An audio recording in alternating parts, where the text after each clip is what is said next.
El mundo, hermanos queridos, el mundo en el cual nosotros vivimos es un mundo de división y de conflicto. Creo que estamos de acuerdo, ¿no? Acabamos de escuchar unas palabras que nos muestran que el mundo en el cual vivimos es un mundo de mucho conflicto. Hay tensiones, hay choques entre los seres humanos a todo nivel. Divisiones y conflictos desde los esposos, entre padres e hijos, entre hermanos y amigos, entre compañeros de trabajo, pasando por divisiones ideológicas entre grupos y llegando hasta las divisiones y conflictos entre las naciones, entre los mismos países. Las fracturas relacionales están a todo nivel, se dan en todos los niveles y vemos que hay una separación entre los hombres. Una separación entre los hombres. Ahora bien, esa separación trae serias consecuencias, algunas de ellas: familias rotas, amistades dañadas, intolerancia y odio que muchas veces conducen a la violencia, como lo que acabamos de escuchar. Y llega incluso a generar guerras entre países. O sea, entendamos que las guerras entre las naciones surgen del corazón humano. El ego del ser humano juega un papel fundamental generando tal división entre los hombres. Es una realidad. Cada quien vela por sus propios intereses. Cada quien quiere imponer su punto de vista. Todo el mundo quiere prevalecer sobre los demás. ¿Y esto qué genera? Un ciclo interminable de conflicto y de separación. Ahora bien, la separación entre los seres humanos es ciertamente un asunto para lamentar, pero hay una separación que es todavía peor, y es la separación del hombre con Dios, o entre los hombres y Dios. Y es justamente esa separación entre el ser humano y el Creador lo que genera el conflicto entre las personas.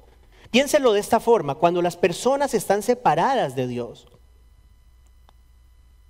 eso afecta radicalmente la relación con las otras personas. Piensen en la relación que tenemos, la relación vertical con nuestro Dios. Si esa relación no está, nuestra relación horizontal con nuestros semejantes se ve afectada y carece de armonía. Podemos decir que aparte de una relación con Dios, a través de la persona de Cristo, el hombre no puede tener armonía. Yo soy una persona completamente convencida que una persona sin Cristo no puede tener armonía. Armonía genuina, armonía verdadera, paz en el corazón. Solamente Dios entrega esas cosas. La semana pasada, si usted estuvo aquí, vimos y hablamos sobre una profunda animadversión entre los hombres que existía entre judíos y gentiles cuando Pablo escribe la carta a los Efesios. Argumentamos que había un gran abismo entre los dos grupos. Recuerde, los judíos, en lugar de presentarle al Señor, al Dios Todopoderoso, a las demás naciones, ¿qué hicieron? Bueno, los menospreciaron a las otras naciones. Los veían como inferiores por no ser parte del pueblo elegido de Dios. Ahora, algo que no mencioné la semana pasada es que los gentiles también estimaban a los judíos como enemigos de la raza humana. Era de doble vía la animadversión. Y esa idea de que los judíos son enemigos de la raza humana ha dado lugar al holocausto, ha dado lugar a Irán en nuestro tiempo que quiere acabar con Israel. O sea, es algo que viene de atrás. Y repito, todo esto surge del corazón humano. Ahora bien, adicional a esa separación social entre judíos y gentiles de la cual hablamos la semana pasada, también dijimos que los efesios habían experimentado una separación espiritual, ¿recuerda? Espiritual. Y dijimos que esa separación espiritual nos afectaba a nosotros también cuando no conocíamos al Señor Jesús. O sea que podemos decir, teniendo en cuenta el verso 12 que fue con el que terminamos la semana anterior, podemos decir que tanto los efesios como nosotros estábamos separados de Cristo. Eso lo vimos la semana pasada: separados de Cristo, excluidos de la ciudadanía de Israel, extraños a los pactos de la promesa, sin tener esperanza y sin Dios en el mundo. Esa era nuestra realidad, una realidad oscura, hermanos, una realidad lamentable antes de venir a los pies del Señor Jesucristo. El hombre sin Cristo experimenta separación y conflicto. Separación y conflicto entre los hombres y entre Él y Dios. En esta mañana vamos a ver la solución a este problema. Por eso le dije que el mensaje de esta mañana es distinto, porque la semana pasada vimos el problema, hoy vemos la solución. La solución a ese problema vamos a considerar algo muy especial: el poder reconciliador del Señor Jesucristo. El poder reconciliador de Cristo, que es tan grande, que nos ha puesto no solamente en armonía entre nosotros, como usted acaba de ver con Cristian, pero nos ha puesto en armonía con nuestro Dios. Unión y reconciliación en Cristo es el título del mensaje de hoy. Nuestro pasaje de esta mañana, hermanos, lo encontramos en la carta de Pablo a los Efesios, en el capítulo 2 y los versos 13 al 18. Efesios capítulo 2, versos 13 al 18. Por favor, vamos a ponernos de pie para leer la palabra del Señor. Dice el Señor: pero ahora en Cristo Jesús, ustedes, que en otro tiempo estaban lejos, han sido acercados por la sangre de Cristo. Porque Él mismo es nuestra paz, y de ambos pueblos hizo uno, derribando la pared intermedia de separación, poniendo fin a la enemistad en su carne, la ley de los mandamientos expresados en ordenanzas, para crear en Él mismo de los dos un nuevo hombre, estableciendo así la paz, y para reconciliar con Dios a los dos en un cuerpo por medio de la cruz, habiendo dado muerte en ella a la enemistad. Y vino y anunció paz a ustedes que estaban lejos y paz a los que estaban cerca, porque por medio de Cristo los unos y los otros tenemos nuestra entrada al Padre en un mismo espíritu. Es palabra de Dios, hermanos. Pueden por favor tomar asiento. El apóstol inicia recordándonos una importante realidad a los efesios y a nosotros. Inicia diciéndonos que estábamos lejos de Dios, pero ahora estamos cerca. Leemos en el primer verso de nuestro pasaje, se lo voy a leer una vez más. Pero ahora en Cristo Jesús, ustedes que en otro tiempo estaban lejos, han sido acercados por la sangre de Cristo. Aquí hay algo clave: ahora y en otro tiempo, presente y pasado. Dijimos que en el pasado nosotros vivíamos en una condición de absoluta desesperanza. ¿Por qué? Porque estábamos separados de Cristo. Pero ahora el Señor Jesús ha dado paso a una nueva realidad. Si nosotros estábamos lejos antes, ahora estamos cerca de Dios, hermanos. Estamos cerca de Dios gracias al sacrificio de Cristo. Pablo menciona la sangre de Cristo. ¿Sí? La sangre de Cristo, haciendo alusión al sacrificio de Cristo en la cruz. Ese sacrificio de Cristo en la cruz es el puente que une al hombre pecador con el Dios Santo. Vamos a utilizar nuestra imaginación. Yo no sé qué tan buena sea nuestra imaginación, pero yo quiero que usted trate de imaginar, en serio, use su mente.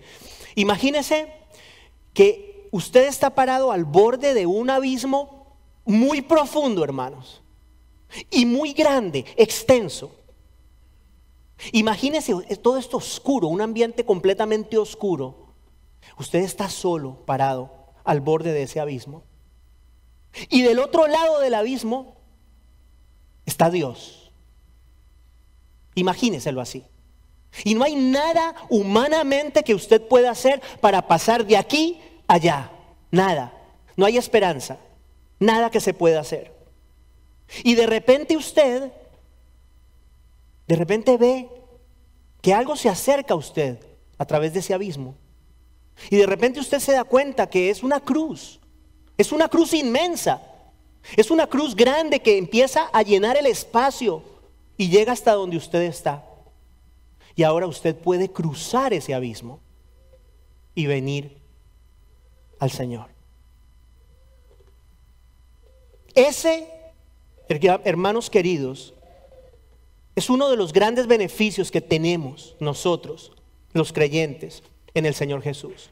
Escuche lo que le voy a decir. Solamente en Cristo podemos acercarnos a Dios. Solamente en Cristo. Es el sacrificio del Señor Jesús el que nos permite cruzar ese abismo que nos separa a los hombres y Dios. Repito, no hay otra forma de cruzarlo. Ahora, cuando cruzamos ese abismo, ese sacrificio nos provee dos beneficios.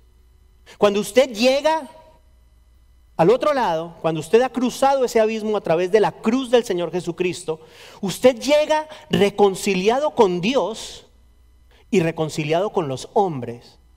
Piénselo así. Y de eso es que habla el resto de nuestro pasaje el día de hoy.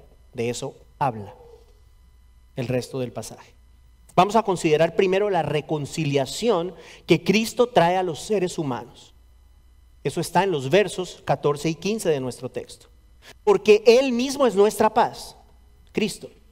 Y de ambos pueblos hizo uno, derribando la pared intermedia de separación, poniendo fin a la enemistad en su carne, la ley de los mandamientos expresados en ordenanzas, para crear en Él mismo de los dos un nuevo hombre, estableciendo así la paz. Le voy a repetir esto: Cristo es nuestra paz. Sin Cristo no hay paz. Sin Cristo no hay paz con la gente, sin Cristo no hay paz con Dios. Si usted piensa en el texto y se va atrás a la historia, a la carta de Pablo a los Efesios y la historia entre judíos y gentiles, hemos dicho había un gran odio entre ambos grupos, había una pared que los dividía. Pablo dice aquí, el Señor Jesucristo derribó esa pared. Tomó esa pared y la rompió. Ya no hay una pared divisoria entre judíos y gentiles, ya no hay una pared divisoria entre los seres humanos, porque él habla de que de los dos grupos, judíos y gentiles, hizo uno solo. Ese uno solo somos nosotros, la iglesia. La iglesia es esa nueva humanidad, el nuevo pueblo de Dios. Si usted es un creyente, usted es un miembro del pueblo de Dios. Y ya no hay otra distinción. Piénselo de esta manera. Hoy en día, ante los ojos de Dios, hay solamente dos categorías de personas: creyentes o incrédulos, hijos de Él o enemigos. No hay más. No hay más. Ya no hay distinciones. La iglesia está conformada por todos los creyentes, sean judíos o gentiles.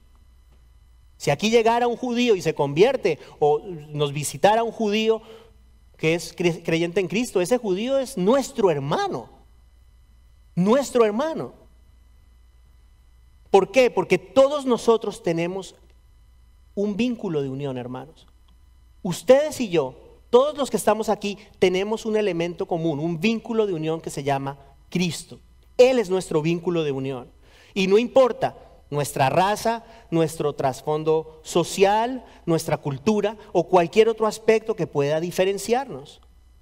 La Biblia habla de esta realidad, de que ya no hay distinción. Le voy a leer algunos textos. Romanos 10:12, escuche lo que Pablo escribe. Dice, porque no hay distinción entre judío y griego, pues el mismo Señor es Señor de todos, abundando en riquezas para todos los que le invocan. Gálatas 3:28, Pablo escribe, no hay judío ni griego, no hay esclavo ni libre, no hay hombre ni mujer, porque todos son uno en Cristo. ¿Qué está diciendo? Que espiritualmente todos somos uno. No es que no haya hombres y mujeres, claro que sí hay. Quiero que entienda, espiritualmente no hay distinciones. Colosenses 3:11, en esta renovación no hay distinción entre griego y judío, circunciso e incircunciso, bárbaro, escita, esclavo o libre, sino que Cristo es todo y en todos. Ya no hay distinciones, y creo que en esta iglesia, hermanos queridos, vemos este principio de una manera maravillosa. ¿Por qué? Yo no sé si usted sabía, seguramente sí o no lo sé, pero en esta iglesia está representada prácticamente toda Latinoamérica. Prácticamente. Mire, aquí hay hermanos y si al final no menciono su país, dígalo duro. Tenemos hermanos de Ecuador, de Chile, de Perú, de Colombia, de Venezuela, de Argentina, de República Dominicana, de Nicaragua, de Costa Rica, de El Salvador, de Cuba, de México y de Bolivia. ¿No mencioné algún nombre? Uruguay. Tenemos a Daniel, que es de Uruguay. Daniel es de Uruguay. ¿Alguien más que no mencioné su nombre? ¿Alguien de Puerto Rico ahorita? Antes teníamos a Puerto Rico atrás. Argentina ya dije. ¿Guatemala? Mire, atrás de Guatemala. Hermanos, prácticamente en esta iglesia hay gente de toda América Latina. Ahora bien, quiero que usted sepa algo. Podremos ser de diferentes países, como lo somos, pero antes de nuestra identidad nacional, que la tenemos, está nuestra identidad en Cristo. ¿Cierto? Es así, ¿no? Es así. Somos hermanos sin importar que tengamos diferentes acentos, costumbres propias de nuestros países. Aquí no hay barreras, no hay diferencias en el ámbito espiritual entre nosotros. ¿Por qué? Porque somos parte de una misma humanidad. Somos parte de un mismo pueblo que es el pueblo de Dios, el pueblo de Cristo, la iglesia. Eso es la iglesia. ¿Usted se da cuenta por qué la iglesia no es esta capilla? La iglesia no es la capilla. Yo sé que decimos vamos a ir a la iglesia, es una manera de decirlo, pero la iglesia somos nosotros. Nosotros somos la iglesia. Y esa unidad la disfrutamos gracias ¿a quién? Gracias al Señor Jesús. Por Él disfrutamos la unidad que tenemos. Y por Él la tenemos, de hecho. Ahora, así como en la iglesia primitiva no debía haber distinción entre creyentes judíos y gentiles, hermanos, en nuestro tiempo tampoco debe haber distinción entre creyentes.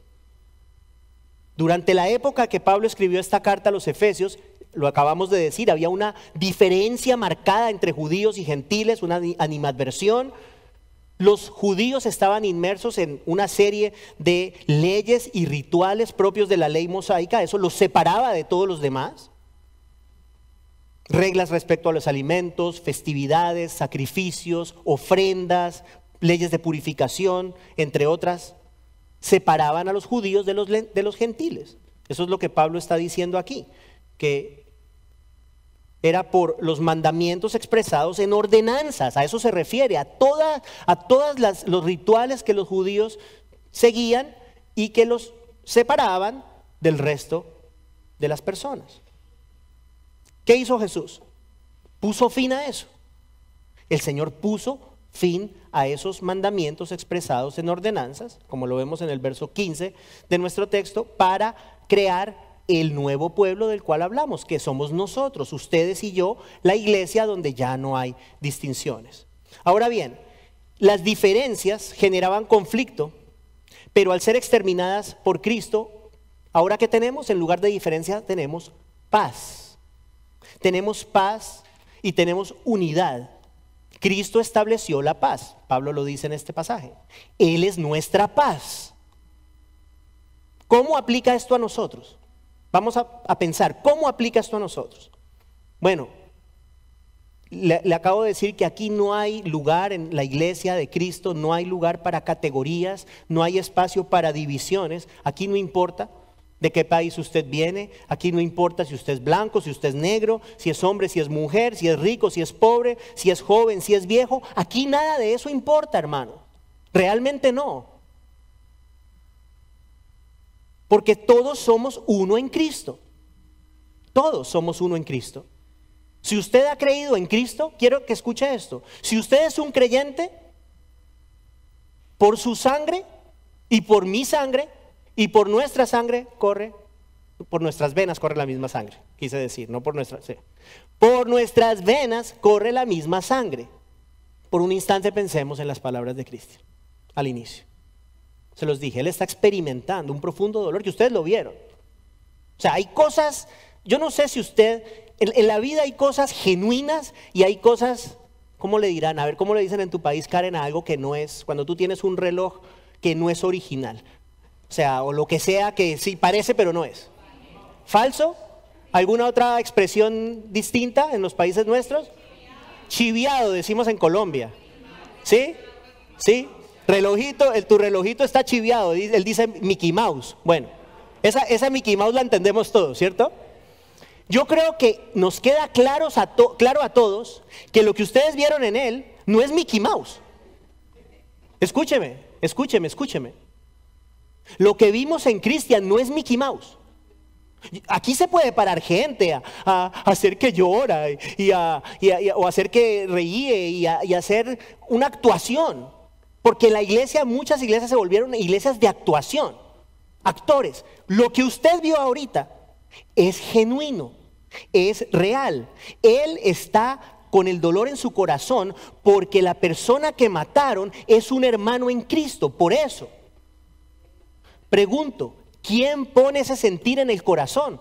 Respuesta, el Señor. Es que no hay otra forma. ¿Cómo usted explica que una persona tenga esa clase de dolor por alguien que ni siquiera conoce? Pero cuando usted va a la Biblia, resulta que personas como por ejemplo el apóstol Pablo tenía el mismo tipo de dolor por gente que tampoco conocía. Él escribió la carta a los romanos sin haber ido allá. Y cuando usted la lee, usted se da cuenta del amor de Pablo por esta gente. Pero cuando usted se entera que ni siquiera los había visto, ahí se da cuenta que es el amor de Dios, que es lo mismo que tú experimentas. La realidad. Es importante la realidad. La realidad de las verdades espirituales. Y ese dolor es porque somos una familia en Cristo. Y como familia en Cristo, escuche, nosotros nos gozamos de la felicidad de nuestros hermanos, pero también sufrimos por su aflicción. Y no lo digo yo, Pablo lo dice en Romanos 12:15, él dice que debemos reír con los que ríen y llorar con los que lloran. Yo le doy gracias a Dios por permitirme a mí el privilegio de ver su trabajo en el corazón de una persona como él. Y yo estoy seguro que el Señor está trabajando en todos nosotros. Simple y llanamente que hoy el Señor nos dio como una muestra de lo que Él hace.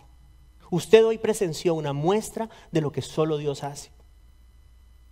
Amor genuino, amor de verdad, amor que proviene del cielo.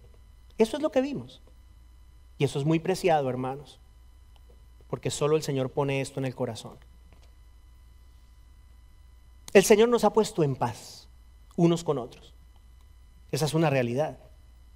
Puso fin a la enemistad y por ello ahora hay armonía entre nosotros y la armonía debe prevalecer. Entonces quiero decirle esto, somos personas, somos seres humanos, cada quien tiene su carácter, ¿cierto? Todos tenemos un carácter. Hay gente que tiene un carácter más suave y más llevadero que otras personas, pero todos tenemos un carácter. Todos podemos tener diferencias de opinión, eso es normal. Pero eso no debe ser motivo para que falte la paz entre nosotros. La paz del Señor Jesús. Por eso les digo, en la iglesia no hay lugar para el odio y la división. Si usted estuvo, cuando hicimos el estudio de la carta de Primera de Juan, en Primera de Juan 3:15, él dice unas palabras muy fuertes, hermanos. Escúchelas, se las voy a leer. Dice, todo el que aborrece a su hermano es un asesino. Es un asesino. Y ustedes saben que ningún asesino tiene vida eterna permanente en él. Esas son palabras fuertes. ¿Qué está diciendo? O sea, se lo explico rapidito. Él dice, todo el que aborrece a su hermano. Lo que está diciendo es, el que aparenta ser hermano. Juan aquí no está hablando de un creyente. Porque el creyente ama a su hermano. Aquí él está presentando a los que parecen ser hermanos, pero no son hermanos. El amor a nuestros hermanos es un distintivo fundamental de la realidad de nuestra fe. No se le olvide eso. No se le olvide eso. El amor a nuestros hermanos es un distintivo muy importante de la veracidad, de la realidad de lo que hay aquí en el corazón nuestro, de lo que Dios está haciendo. Ahora, como somos seres humanos, yo le quiero decir esto, porque ninguna iglesia es perfecta, ¿cierto? En toda iglesia hay potencial para que haya conflicto. ¿Por qué? Pues porque estamos nosotros, los seres humanos. Pero si en algún momento en esta iglesia hay alguna situación que genere fricción entre usted y un hermano o una hermana, mi recomendación es hable, exprese su sentir, hable con esa persona. ¿Sí? Hable con esa persona. Si es necesario, involucre a otro hermano o a otra hermana que pueda ayudarle. Si me quiere involucrar a mí, aquí estoy. Si lo considera pertinente, aquí estoy a su servicio. Pero no permitamos que la paz entre nosotros se vea afectada. Eso es, hermanos, es muy importante. Yo quiero que usted sepa que la comunión entre nosotros es algo que Satanás va a buscar afectar. Entre más unión hay, más intento del enemigo va a haber de dividir una iglesia. O sea que yo les digo, es importante, hermanos, que tengamos en cuenta que el Señor nos ha llamado a vivir en paz y por ende nosotros tenemos la responsabilidad de cuidar esa paz. ¿Ok? Vamos ahora a los siguientes versos de nuestro pasaje, donde vemos la segunda parte, la reconciliación que el Señor Jesús logró entre nosotros y Dios. Versos 16 al 18. Y para reconciliar con Dios a los dos en un cuerpo, por medio de la cruz, habiendo dado muerte en ella a la enemistad. Y vino y anunció paz a ustedes que estaban lejos y paz a los que estaban cerca. Porque por medio de Cristo los unos y los otros tenemos nuestra entrada al Padre en un mismo espíritu. Dijimos al inicio que la enemistad entre los hombres tiene su raíz en la enemistad entre el hombre y Dios. Sin paz con Dios, no hay paz con la gente, hermanos. No se puede tener. Debemos recordar que aparte de Cristo, todo ser humano es un enemigo de Dios. Esas son palabras ciertas y fuertes y tienen grandes implicaciones. Aparte de Cristo, todos somos enemigos de Dios. Éramos enemigos de Dios. Ahora, en el contexto de nuestro pasaje, Pablo dice que Cristo reconcilió, dice, a los dos en un cuerpo por medio de la cruz. ¿Quiénes son los dos nuevamente? En el contexto del pasaje, judíos y gentiles. ¿Cuál es el punto? Escúchenme. Tanto los unos como los otros, tanto judíos como gentiles, tenían la necesidad de ser reconciliados con Dios. O sea, las distinciones externas que existían entre ambos grupos no cambiaba, escuche, no cambiaba su calidad de enemigos de Dios. Se requería mucho más que rituales y sacrificios de animales para obtener la reconciliación entre ellos, los pecadores, y Dios. Se necesita, ¿qué sacrificio? Un sacrificio diferente, un sacrificio mayor, que es el sacrificio del Señor Jesucristo. ¿Sí? Por eso Pablo aclara en nuestro pasaje que esa reconciliación entre los hombres y Dios se logró, él dice en el texto, por medio de la cruz. Sin la cruz no hay reconciliación. Sin el sacrificio de Cristo no hay forma de que nosotros podamos reconciliarnos con Dios. Romanos 5:10. Hicimos referencia y lo acabo de mencionar, de hecho. Ahí es donde Pablo dice que nosotros éramos enemigos de Dios. Éramos enemigos de Dios, pero luego fuimos reconciliados con Él, es decir, con Dios, por la muerte de su Hijo. Aquí está la reconciliación, aspecto vital del sacrificio de Cristo. Segunda de Corintios 5:18. Pablo dice que Dios nos reconcilió con Él mismo por medio de Cristo. Reconciliación sin Cristo no existe. Colosenses 1:20, Pablo escribe que a Dios le agradó por medio de Él, es decir, de Cristo, reconciliar todas las cosas consigo. ¿Cuál es el punto aquí, hermanos? El punto es que al Cristo morir en la cruz, Él dio muerte a la enemistad entre los hombres y Dios. Eso es muy importante. Yo alguna vez le he dicho a usted, no queremos ser enemigos de Dios. No es buena idea, no es bueno ser enemigos de Dios. Es muy importante lo que el Señor hizo, traernos reconciliación con el Dios eterno, el Dios todopoderoso, el creador de todas las cosas, el Señor. O sea que si usted ha puesto su fe en el Señor Jesús, usted ya no es enemigo de Dios. Usted ha sido reconciliado y ahora es hijo de Dios, hijo, hija de Dios. Y hemos hablado de esa transacción, ¿cierto? ¿Qué puede ser más maravilloso que ser hijo de Dios? Pero somos hijos de Dios gracias al sacrificio del Señor Jesucristo. Entonces, le pregunto esto, escúcheme, le pregunto esto porque es importante. Estamos hablando que para los creyentes Dios es un Padre, ¿cierto? Por eso le decimos el Padre. Para el creyente Dios es un Padre amoroso. Ahora bien, para quien rechaza a Cristo, no. Para quien rechaza a Cristo, Dios es fuego consumidor. Eso es lo que es. Pregunto, ¿está usted en paz con Dios? Esa pregunta es clave. ¿Está usted en paz con Dios? ¿Usted puede decir con certeza que Dios es su Padre? Yo creo que esa es la pregunta más vital que definitivamente podemos hacernos. ¿Estoy en paz con Dios o no? Porque si no estoy en paz con Dios, entonces Dios es mi enemigo y yo soy su enemigo. Y eso no es bueno, hermanos. Créame que no. ¿De qué depende la respuesta a esta pregunta? Bueno, ¿quién es Jesús en su vida? ¿Quién es el Señor Jesucristo en su vida? Si usted cree en el Señor Jesús, si Cristo es el amo y el Señor de su vida, usted puede estar seguro que Dios es su Padre. Tenga la plena certeza. Pero la pregunta es, ¿quién es Jesucristo en mi vida? ¿Es una cosa más, una añadidura? ¿O es realmente el dueño de mi vida? Porque eso es lo que es. Él nos compró, ¿cierto? Nos compró a precio de sangre. Esa es la pregunta que yo le dejo hoy. ¿Usted es propiedad de Cristo? Y la pregunta, ¿cómo usted puede responder esa pregunta? Bueno, ¿usted vive para Cristo? Yo no estoy diciendo que si usted es perfecto. Estoy diciendo, ¿usted vive para Cristo? ¿Usted reconoce que el Señor Jesucristo lo compró a usted y por consiguiente tiene total derecho sobre su vida? Eso es ser creyente, hermanos. Ser creyente, se lo he dicho muchas veces, no es solamente venir aquí a la iglesia. Cualquiera entra a una iglesia. Nosotros no podemos asumir que porque hay personas aquí sentadas, entonces ya son creyentes. No podemos asumir eso.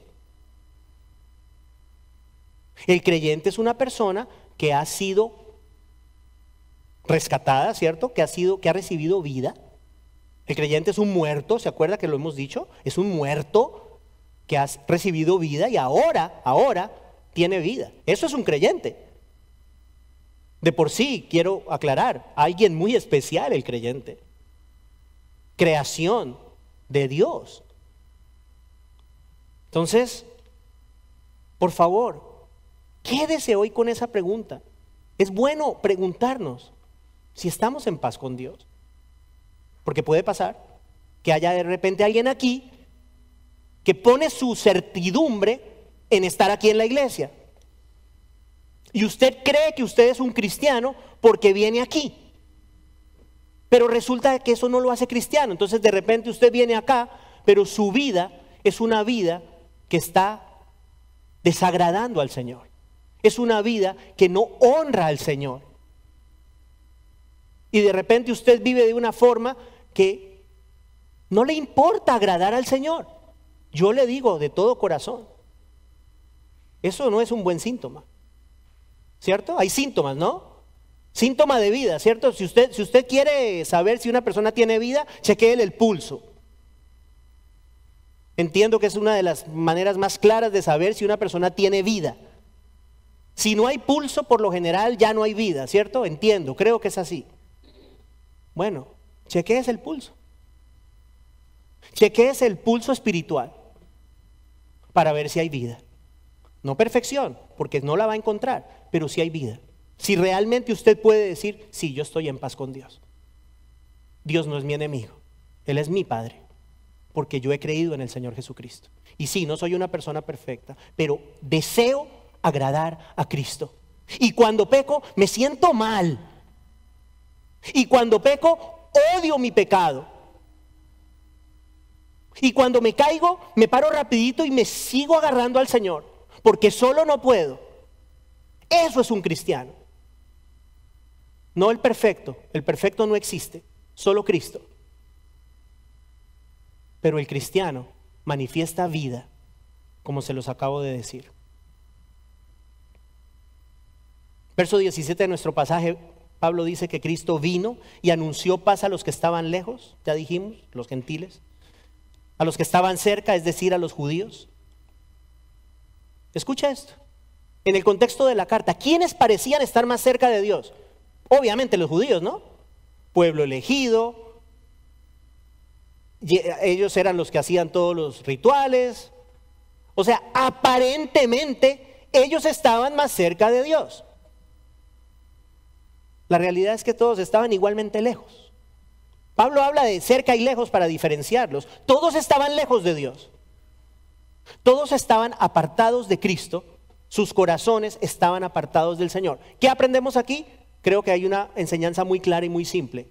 Lo externo no necesariamente es un reflejo de la realidad del corazón. ¿Sí? Lo externo no es un reflejo de la realidad del corazón. Los judíos en este pasaje parecían ser, pero no eran. Y sí, los gentiles estaban lejos, pero los judíos también. Ambos estaban lejos. Ambos necesitaban la reconciliación del Señor. Ambos. La reconciliación con Dios no es el resultado de ritos, hermanos. No es el resultado de actividad religiosa. No es producida por cosas que nosotros podamos hacer. Realmente es recibida cuando nosotros recibimos la vida de Dios. La vida de Dios. Ahí somos reconciliados, ¿cierto? Somos reconciliados. Piénselo de esta manera. Primero Dios nos da vida, ¿cierto? Para tratarlo de verlo un poquito de una manera que la podamos comprender con la mente. Dios nos da vida, recibimos el aliento de vida, luego nos da la fe, ¿se acuerda? Nos da el don de la fe, nos entrega la fe. Esa fe que salva, que Él siembra en el corazón humano. Y en ese punto, cuando ya tenemos vida y fe, ahí podemos creer. Pregunto, ¿dónde está la jactancia? ¿Dónde está? Recibo la vida, recibo la fe, todo lo recibo. Y igual el Señor me hace responsable por responder y creer en el Señor Jesús. O sea que cuando creemos, dejamos de ser enemigos de Dios y nos convertimos en su Hijo. ¿Por qué esto es importante? Es importante que no nos dejemos confundir por lo externo. Es importante que no nos dejemos confundir por lo externo, hermanos. Es importante que no dejemos que la apariencia de nuestra vida defina la realidad interior de nuestro corazón. Eso es vital. Y finaliza el pasaje con el verso 18, donde Pablo dice que por medio de Cristo los unos y los otros tenemos nuestra entrada al Padre en un mismo espíritu. Nuevamente, los unos y los otros hace referencia a judíos y gentiles. Pablo argumenta que en el Señor Jesús todo individuo tiene acceso al Padre. Ya no hay distinción, lo dijimos, no hay distinción entre los hombres. Todos los creyentes somos un mismo pueblo, recuérdelo. La entrada al Padre, el acceso a Dios es posible solamente por medio de ¿quién? A ver, ¿por medio de quién? Vamos a decirlo otra vez todos. ¿Por medio de quién? De Cristo, ¿cierto? Tenemos acceso solamente por medio de Cristo. ¿No es consecuente esto con lo que Jesús dijo en Juan 14:6? ¿Se acuerda? Yo soy Él. Y luego ¿qué dijo? Nadie viene al Padre sino por mí. No hay acceso, no hay entrada al Padre sino por Cristo. Toda persona,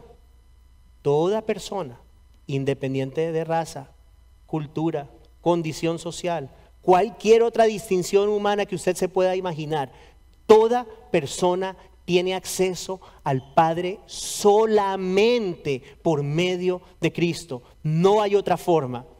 Lo voy a decir de la manera opuesta. Nadie tiene entrada al Padre aparte de Cristo. Nadie. Nadie. Y Pablo termina diciendo que esa entrada al Padre la tenemos en un mismo espíritu. En un mismo espíritu. Así termina el pasaje de hoy. Usted sabe que si usted es un creyente, ahí sentadito donde usted está, sentadito en usted, dentro de usted está el Espíritu Santo de Dios. El Espíritu Santo es el que produce eso, Cristian. Ese es el Espíritu Santo. Ese es Dios en el hombre. Ese es Dios en el hombre. El creyente genuino tiene al Espíritu Santo viviendo dentro de sí. Esto se los he dicho otras veces. No hay un creyente, no existe un creyente sin el Espíritu Santo. No existe. No lo hay. Y ninguna persona que no cree en Cristo posee al Espíritu Santo. ¿Sí? O sea, así como no hay ningún creyente que no lo tenga, no hay ningún incrédulo que lo tenga. Pablo lo dice de esta forma en Romanos 8:9. Dice, si alguien no tiene el Espíritu de Cristo, el tal no es de él. Ya sabe, el Espíritu vive dentro de nosotros. Es la marca del verdadero cristiano. Es una marca indispensable para tener entrada al Padre. Hermanos, grande es nuestro Dios. Terminamos diciendo estas palabras. Antes estábamos lejos, pero ahora estamos cerca. Antes éramos ajenos al pueblo de Dios, pero hoy somos parte de su nuevo pueblo, representado en su iglesia. Antes éramos enemigos de Dios, pero ahora hemos sido reconciliados con Él por medio del sacrificio de Cristo. Antes había un gran abismo entre nosotros y Dios, pero ahora tenemos entrada directa al Padre Celestial por medio de Cristo. No me puedo ir sin decir, aun cuando creo que conozco a todo el mundo aquí, pero quizás alguien que nos esté viendo, o quizás alguien que esté sentado aquí, que si usted no ha creído en el Señor Jesús todavía, hoy es el día. ¿De qué? ¿Hoy es el día de qué, iglesia? Hoy es el día de la salvación. Hoy es el día de la salvación. ¿Qué le digo a alguien que no crea todavía en el Señor Jesús? Solamente le puedo decir, rinda su corazón al Señor, rinda su vida al Señor Jesucristo. Cuando una persona rinde su corazón al Señor, entonces entra en la familia de Dios. Entonces se hace parte del pueblo de Dios, que es esta su iglesia. Cuando una persona rinde su corazón, deja de ser enemigo de Dios y se convierte en hijo. Yo le digo esto, no desprecie, quizás, es posible que aquí haya alguien que viene todos los domingos o muchos domingos. Pregunto, ¿no es posible que haya alguien aquí o alguien que nos esté viendo que sea conocido, que viene aquí y realmente no tenga una relación con el Señor Jesucristo? Es posible. Y mi deseo para usted es: no desprecie el regalo de la salvación. Ese es mi mensaje. No desprecie al Señor Jesús. No desprecie al Señor Jesús. Por algo el Señor lo tiene aquí sentado. No desprecie al Señor Jesucristo. No desprecie la salvación que tenemos en el Señor Jesús. ¿Qué hay que hacer? Humillarse, hermano. Humillar el corazón. Pedirle perdón al Señor por nuestras faltas. Y si usted no ha recibido al Señor Jesucristo, decirle: Señor, soy tuyo, perdona mis pecados, entra en mi vida, ayúdame a vivir para ti. Eso cambia todo. Eso cambia todo. El destino eterno de las personas depende de eso. Cristo es nuestra paz. Cristo es nuestra paz. Señor, gracias damos a ti. Gracias damos a ti porque tú eres nuestra paz. Gracias damos a ti por la unidad y la reconciliación que tenemos en Cristo. Gracias damos a ti por habernos permitido hoy a esta tu iglesia presenciar una manifestación clara del amor de Cristo. No hubo manipulación de emociones, no hubo absolutamente nada, simplemente el sentir de un hombre que te ama y que hoy llora en su corazón por la muerte de un hermano en Cristo que ni siquiera conocía. Gracias por permitirnos ver la realidad de lo que tú haces en el corazón humano.